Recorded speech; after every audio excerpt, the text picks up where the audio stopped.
калиманы, дуаны ким айта турган болсо, таң атканда кечке чейин эч кандай мусибат, кыйынчылыкка кабылбайт деген. Мусибат дегени кандайдыр бир кырсык, апаатка кабылбайт dedi.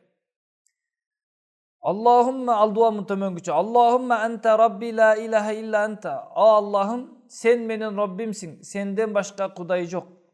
Aleyke tevakkaltu. Sağa tobokel kıldım. Ve ente rabbul arşil karim. Sen ulu arştın eesisin.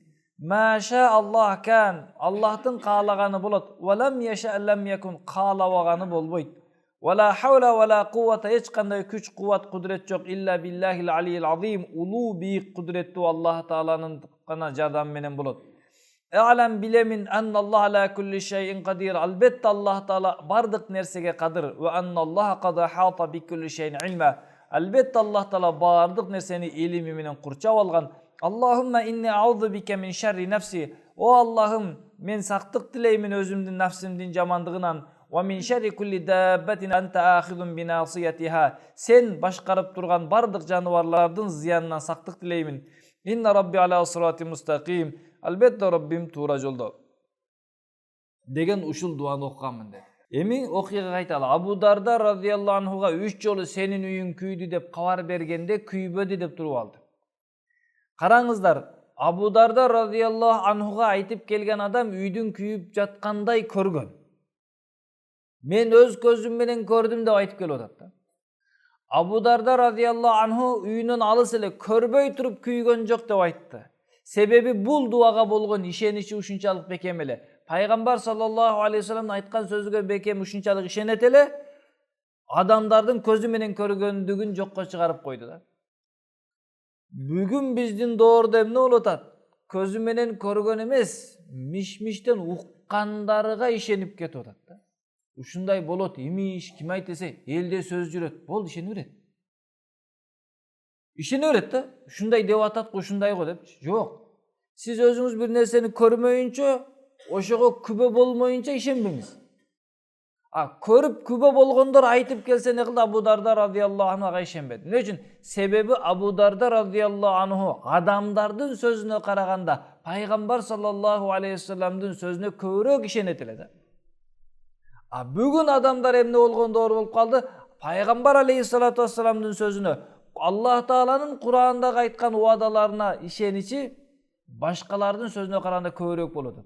Abu Darda radıyallahu anhu'nun aytkan emnele Paygambar aleyhissalatu vesselam'dın sözüne bolgon işenici uşunçalık bekem ele 3 adam katar kelip aytsa işenbey koydu da. Bugün bizge 3 adam başka ele nerseni aytsa işen olabыз. Bir adam kurbandık çalayın dep koy jetelep kele jattır. Koy jetelep kele jatsa bayagı uurular bul adamdın koyunu alıp alışka hareket kılat. Anan emne kılat? Kelişim tüzөт dagın jolukka da aytat eken da. Sen nege bugün it jetelep aldың deyт экен. Birincisi ошондой dese bayag adam aytat экен. Közüңө it görүнүп турабы? Бул кой турат го, мен курбандык алып баратам дейт. Өзүң бил, мен сага эскерттим, койдум дейт, кетип барат. Жолда бараса экинчиси жолу айтат. Эмне итти жетелеп алдың? Не кыласың итти жетелеп dedi. Десе мен базардан кой сатып алдым, бул кой болот. Десе бул кой эмес, ит, сен көзүң көрбөй калыптыр. Десе баягы адам ойлонуп карат. Бирөө айтты, экөө айтты дейт. Анан дагы баратса не кылат? Үчүнчү адам жолугатан, сен итти эмне кыласың бүгүн? Ит жетелеп алыпсың. Сен ит багасыңбы десе, жок, бул мен кой сатып алдым базардан, курбанчылык кылайын деп айтам десе, айткан экен, бул ит болот, бул курбанчылыкка ит жарабайт десе, ойлонуп туруп, анан койду агытып жибериптир да. Мен адашып ит сатып алган экенмин депчи. Не кылды? Колундагы койуга 3 адам келип не деди? Бул ит экен десе, ишенип көрүп турган койуну коюп жиберди да. Коюп жибергөндөн арылар тутуп алдап кетип калды. Эмне кылып атат? Абу Дарда радıyallahu anhuга үйүнөн алыс турса, үйүн күйдү деп кабар алып келсе жок деп атат. Не үчүн? Себеби Пайгамбар алейхиссалату вассалам айткан сөзгө ушунчалык бекем эле. Не үчүн? Ушул дуаны ким айта турган болсо, эртең менен кечке чейин эч кандай мусибат, кырсык балеге кабылбайт деген. Мен бул дуаны окуганмын деди. 4-нчү адам келип туруп, "Вот сиздин үйүңүзгө келип токтоп калды" дегенде, билгенмин ушундай болуш керек деди.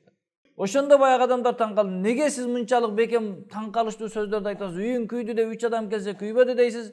Ал эми токтоп калды десек, ушундай болуш керек деп айтып атасыз дегенде, айтты, себеби мен пайгамбар алейхиссалату вассаламдын мынандай деп дуа айткандыгын укканмын. Ким ушуну эртең менен айта турган болсо, кечке чейин мусибат кайгыга кабылбайт, кырсыкка, кокустукка кабылбайт деди. Демек биз эртең менен кечинде ушул дуаны окусак, эртең менен окусак кечке чейин эч кандай кайгыга, кырсыкка, мусибатка кабылбайт экенбиз. Эртең менен окубай чыгасың, анан эмне болот? Кыйынчылыкка кабыласың. Ошол үчүн ушул дуаны жаттаганга баарыбыз ниет кылышыбыз керек. Бул сүннөт китептерде бар. Алып жаттайлы дагы эртең менен эмне кылалы? Жумушка жөнөгөндө үйдөгүлөргө окуп коюп үйдөн чыгып кетели. Үйдөгүлөрдүн бардыгын Аллах Таала сактап турсун. Бардыгы мусибаттардан сак болсун да. Ал эми бул дуаны окубаса, же бул дуаны окуп коюп ишенбесе, ал инсандарга да Аллахтын жардамы келбейт. Биз көңүл бура турган бир зарыл нерсе, ааламдагы жаратылыштагы нерсенин бардыгын Алла жараткан. И Алла башкарып турат.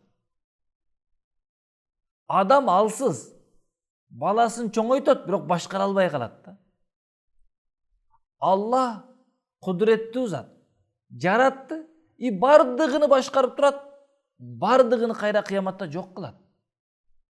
Ошол үчүн оттун күйгүзүүсү үчүн дагы Аллах Тааланын каалоосу, Аллах Тааланын ошого эмне керек? Уруксаты, ыктыяры керек, буйругу керек. Шамал учуруу үчүн Алланын буйругу, Алланын каалоосу керек. Эгер Алла каалабаса, канча шамал болсун, канча от болсун күйгүзбөйт. Мына ошондуктан биз түшүнүшүбүз керек. Ааламда биз көрүп турган себептерден пайда болуп жаткан таасирлер, оттун күйгүзгөнү, суудун чөктүргөндү, шамалдын учургандыгы, башка таасирлер Аллага баш ийет.